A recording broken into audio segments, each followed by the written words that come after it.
미가엘과 함께하는 교리상담 9번째 시대별 구원자. 이단들이 시대별 구원자론을 굉장히 많이 내세우고 그 다음에 초림 재림 전법도 많이 내세우고 그 다음에 3시대론도 굉장히 많이 내세워요. 정리하면 시대별로 구원자가 있다. 뭐 약간 요런 느낌이에요. 시대별 구원자론을 교육하는 특강 자료예요. 아담, B, 노아, D, 아브람, D, 모세, D, 예수님, D. 에?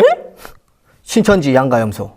마태 25장. 말이 안 되죠. 요거 그림만 보고 또 탈퇴하시는 분들도 있다고 해요. 그래서 우리가 이 사진을 봤을 때 우리 이만희 선생님의 위상이 어느 정도인지 알 수 있어요. 지금 시대는 예수만 믿어서는 안 되고 이만희의 가르침까지 믿어야 한다. 요쪽으로 이제 이끌어가고 있죠. 신천지 가고 홈페이지예요. 구약은 하나님께서 예수님 한 사람을 약속한 것이고 신약은 예수님께서 이긴 자 한 사람을 약속해 놓은 글이다. 우리 이긴 자와 예수님을 동급으로 놓고 있죠. 신천지 신앙 고백에는 이런 표현이 나와요. 이만희가 그리스도요 하나님의 아들이다 이렇게 표현하고 있어요. 신약 성경의 약속대로 하나님이 예수님의 이름으로 보내신 자는 이긴 자, 다른 보혜사 이긴 자가 신약의 언약의 사자요 주이시다. 오늘날 이긴 자가 주 곧 그리스도요 하나님의 아들이심을 마음으로 믿어 의에 이르고 입으로 시인하여 구원을 얻게 된다. 로마서 10장 가져오죠. 그래서 신천지는 구약, 신약, 새로운 시대인 계시록 시대 이렇게 나눠놓고 있어요. 그래서 계시록 시대에 약속된 목자를 믿어야 한다 이렇게 표현하고 있죠. 근데 이 3시대로는 이만희만 썼던 것이 아니라 박태선이 먼저 썼어요. 구약 시대,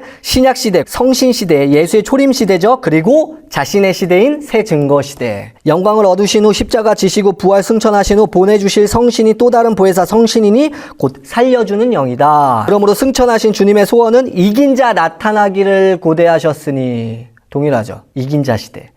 신천지가 표현하는 계시록 시대. 안상호 형님도 이렇게 나눠놓고 있어요. 성부 시대, 구약 시대, 성자 시대, 신약 시대, 그리고 또 한 시대, 성령 시대, 만마 하나님 시대 이렇게 나눠놓고 있죠. 그리고 시간이 조금 더 지나고 유재열 이후로는 3시대가 조금 더 쪼개지기 시작해요. 그래서 김풍일 같은 경우는 아홉 섭리 시대 약간 요 느낌으로 갔어요. 무죄, 양심, 인간 통치, 족장, 율법, 은혜, 새 언약, 영육 변화 시대, 무궁 시대. 쉽게 요약하면 이쪽도 똑같은 3시대예요. 구약, 신약, 그리고 이기는 자의 시대, 봉천동의 보혜사 시대.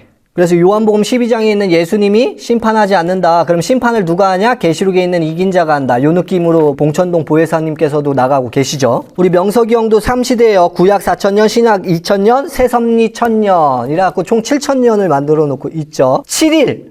7,000년 약간 요 느낌으로 가고 있어요. 그래서 새섭리, 행위, 실체 시대 이렇게 표현하고 있죠. 자, 우리가 3시대론을 까기 전에 이 시대별 구원자론을 한번 까보자고요. 우리 예수께서는 어려서부터 지혜가 충만했어요. 그래서 랍비들을 막 가르쳤어요.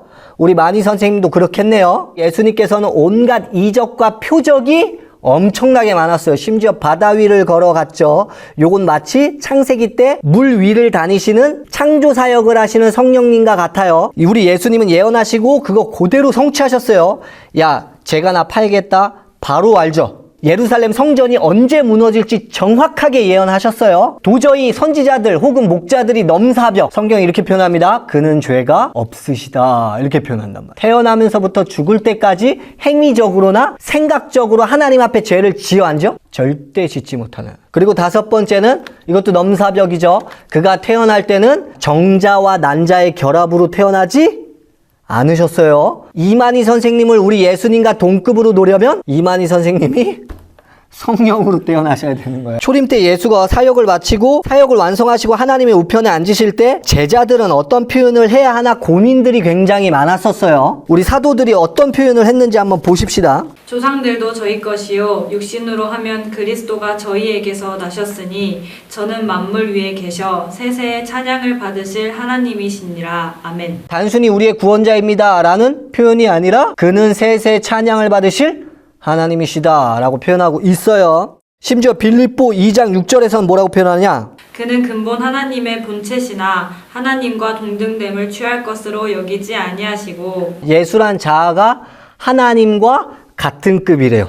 그래서 로마서 9장에 그는 하나님이시다 라고 표현을 하고 있는 거예요. 예수 안에 성령님이 들어왔다고 그는 하나님이시다 이런 표현하는 거 아닙니다. 그는 존재 자체가 하나님이신 것을 고백하고 있죠. 요한은 물어볼 필요 없어요. 삼위일체가 어디 누구 때문에 나왔냐면 요한 때문에 나왔거든요. 또한 우리가 참된 자 곧 그의 아들 예수 그리스도 안에 있는 것이니 그는 참 하나님이시요 영생이시라. 자, 그는 참 하나님이시오 영생이시다 라고 표현하고 있죠. 요한복음 20장 27, 28절이에요. 내 옆구리에 넣어보라. 그리하고 믿음 없는 자가 되지 말고 믿는 자가 되라. 도마가 대답하여 가로되 나의 주시며 나의 하나님이시니이다. 예수 당신은 나의 하나님이십니다 라고 고백하죠. 사도 요한의 책을 보면 예수 그리스도를 뭐라 칭하냐? 하나님이다 라고 칭해요. 그걸 성경적으로 다 조합했더니 삼위일체가 나온 거예요. 삼위일체는 성경적이 아니어서가 아니라 성경적으로 이해하려고 봤더니 상식적으로 이해할 수 없는 셋 그러나 하나 교리가 나온 거라는 거예요. 근데 이 사도들이나 우리 바울 형님이 왜 예수를 혹은 하나님께서 구원해 주신 목자라는 표현을 쓰지 않고 그를 가르쳐 하나님이다 라고 표현했냐면 구약의 예언 때문에 그래요. 아기가 태어났다. 그가 임마누엘이죠. 구원자이시죠. 근데 그 아기를 가르쳐 뭐라고 표현하냐면 기묘자, 모사, 원더풀이다 이렇게 표현한단 말이에요. 그는 전능하신 하나님이시다. 일하시는 성령님이 전능하신 하나님이다가 아니고 그 존재 자체가 전능하신 하나님이다. 이렇게 평강의 왕이시다. 이렇게 표현했기 때문에 그 예수가 하나님이 맞구나 라고 생각해서 지금 신약에서 고백했던 그 구절들이 바울이 고백했던 그 구절들이 태어나기 시작하는 거죠. 이만희 선생님도 만약에 100번 양보해서 당신이 구원의 목자가 맞다고 얘기하면 나중에 누가 되셔야 되는 거야? 이만희의 존재 자체가 하나님이 되죠. 그럼 결국 사위일체가 되는 거예요. 제가 신성모독을 했나요? 그래서 성경에서 시대별로 구원해주는 구원자가 있다. 죄에서 그런 거 없어요. 오직 성경 창세기 요한계시록은 딱 하나 십자가로 말미암는 죄사함의 구원 말고는 성경에서 이야기하고 있지 않습니다. 천하 사람 중에 구원을 받을 만한 다른 이름을 우리에게 주신 일이 없음이라 하였더라. 십자가 믿고 성령 받아서 다시 태어나는 것. 자, 요게 구원이에요. 어떤 아저씨 말 듣고 따라가서 그 단체에 있는 게 구원이 아니고, 만약에 신천지가 이 구원은 맞고 다른 새로운 구원이 또 생겼다 이렇게 얘기하려면 요거 완성해 놓고 골로 가야죠. 왜냐면 초림 재림 다 믿으니까. 초림도 믿어야 된다고 얘기하니까. 자, 요거 이룬 거 보여달라고. 근데 여긴 관심 없을걸요? 재림, 전도, 14만 4천 안에 들어가는 거. 여기에만 초점이 있을걸요? 자, 마무리 짓죠. 초림은 죄의 문제를 해결하기 위해서 오셨어요. 근데 재림은 죄의 문제와 상관없이 심판과 구원을 위해서 오시는 거예요. 그럼 재림 때 이만희가 와서 죄사함을 허락해 준다고 얘기를 만약에 하면 이만희를 믿지 않으면 죄사함을 받지 못한다고 얘기하잖아요. 성령을 회방하면 죄사함이라며. 복음서에 그 구절 갖고 와서. 그럼 이제 물어보는 거야. 어떻게 이만희가 내 죄를 해결해 주냐? 이만희가 다시 십자가에 달려서 우리 죄를 위해 대속을 하냐? 100번 양보해서 그런다고 치십시다. 그러면 예수의 십자가 사역이 부족한 게 된 거죠. 그것만으로는 부족한 거잖아. 그러니까 또 구원자가 와서 대속을 이루어야 될 거야. 도대체 대속의 개념이 뭐냐고, 죄사함의 개념이 뭐냐는 거예요. 요걸 한번 물어보고 싶어요. 히브리서 9장 28절이에요. 이와 같이 그리스도께서도 많은 사람의 죄들을 담당하시려고 단 한 번 헌물로 드려지셨으며 또 자신을 기다리는 자들에게 죄 문제와 상관없이 두 번째 나타나사 구원에 이르게 하시리라. 초림은 죄사함의 문제를 해결하기 위해서, 율법을 해결하기 위해서 오셨다. 그러나 재림하실 때는 심판과 바로 알곡과 축제. 그러니까 예수님이 딱 보인다? 이런 그냥 바로 갈리는 거예요. 자, 누가 5장 21절이요. 참남한 말을 하는 자가 누구뇨? 오직 하나님 외에 누가 능히 죄를 사하겠는가? 죄 사하는 건 하나님밖에 없어요. 근데 예수가 왜 죄를 사하실 수 있냐면 예수가 곧 하나님이시기 때문에. 그리고 그 하나님이 십자가에 못 박히셨기 때문에. 내가 죽어야 될 그 죄값을 누가 가져가셨기 때문에? 성자 하나님이 가져가셨기 때문에 그에게만 죄사함이 있는 거예요. 그분의 사역 자체를 방해하면 요걸 가르쳐서 뭐라고 한다? 성령 회방죄. 십자가를 반역하는 거니까.